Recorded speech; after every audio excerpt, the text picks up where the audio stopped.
What's going on? Welcome to the coolest sneaker store in the universe, Soul82.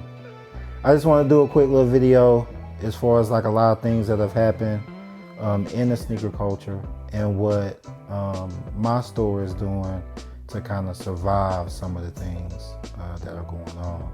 I guess everybody's aware of stuff as far as with StockX and Nike and how the market is starting to plummet a little bit around sneakers, which has been so high for a while. I'm heavy on diversifying my business, so I have a lot of other things within Soul82 that contributes to my profit or margins in the store that I need to meet, you know, to keep the bills paid and my employees paid too. As far as one is my direct-to-garment printer. Been doing direct-to-garment for over 4 years now. It's a quick, cost, efficient way of doing t-shirts, full color t-shirts. I do maybe 3 or 4 small street brands locally, print their shirts for them. Also, we do business shirts as far as restaurants, construction companies,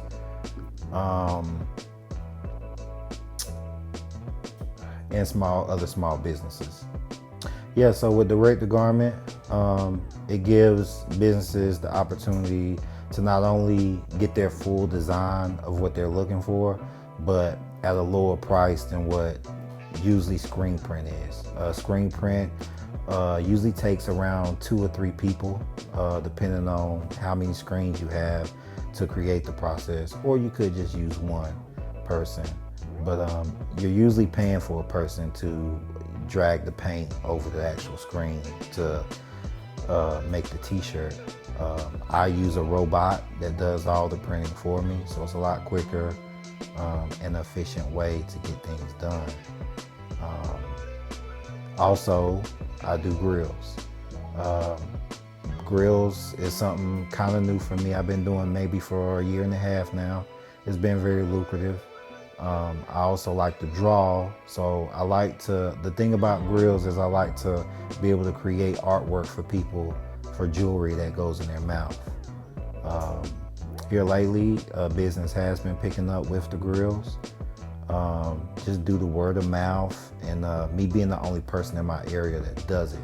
So as far as the different carats and the different metals that we do here, we do silver, gold, and platinum.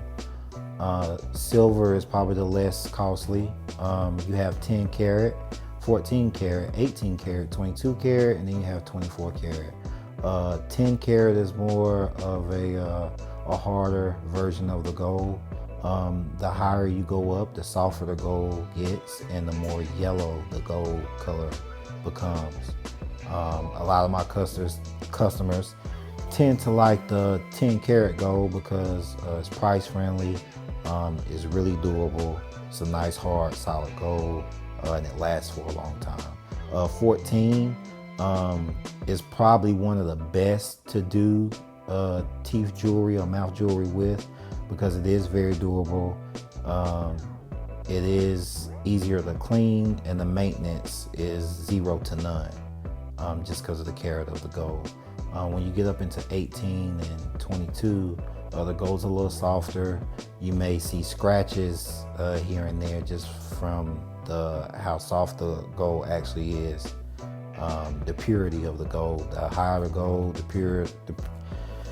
the higher the gold is, the more pure the gold is and the more softer it can become while it's in your mouth. I do use all 100% dental gold that goes in your mouth, so it's made to actually be inside your mouth.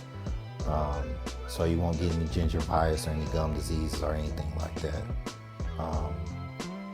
But yeah, grills have been a pretty lucrative thing within my business, considering that, you know, most shoes that have been coming out have been dropping way below retail. I don't know how long that's gonna last. You know, some things, sneaker market goes up and down at times, but I have had to use other things to kind of make up for the loss in profit as far as sale wise on sneakers. A lot of new releases aren't going for the prices that they usually go for. You're seeing Jordan 1s now average out at $190 and $200, you know, after release date. Before this, you know, whole thing with StockX and Zeta Kicks and all of this, usually Jordan 1s were holding their value around the 250, 260 mark. Now, you know, that was the most popular shoe for a while. You see a lot of declines in a lot of shoes that's, you know, being released really fast. I think a lot of people aren't buying sneakers this year because a lot of them are also traveling, using that money to do things that they couldn't do while they were down during COVID. So I think maybe around the holidays, you'll see a spurt to where things will get back to its original nature. And prices will resume as they were the year before or the year before that. But yeah, so pretty much, you know, I have two other things within my business that kind of makes up for the things that are happening within the sneaker culture right now. As far as, you know, consumers not buying as much and consumers not wanting to pay the high resale prices. Also here, you know, I will say this, most of my prices are below market price. I try to be $10 or $15 below what your purchase would be with StockX without fees. I've always done that. I've always tried to make my store a fair place to shop, not price gouging, not $200-$300 over market value. I'm more into having a returning customer than just a one-time customer. So yeah, that's pretty much the logistic of, you know, how I'm surviving in this so-called sneaker market that is declining. You have to diversify things. You have to just pick up other hustles to kind of hang in there, you know, when things are kind of shaky at times. Thanks for tuning in. I appreciate y'all watching me, and y'all will hear back from me soon. Peace.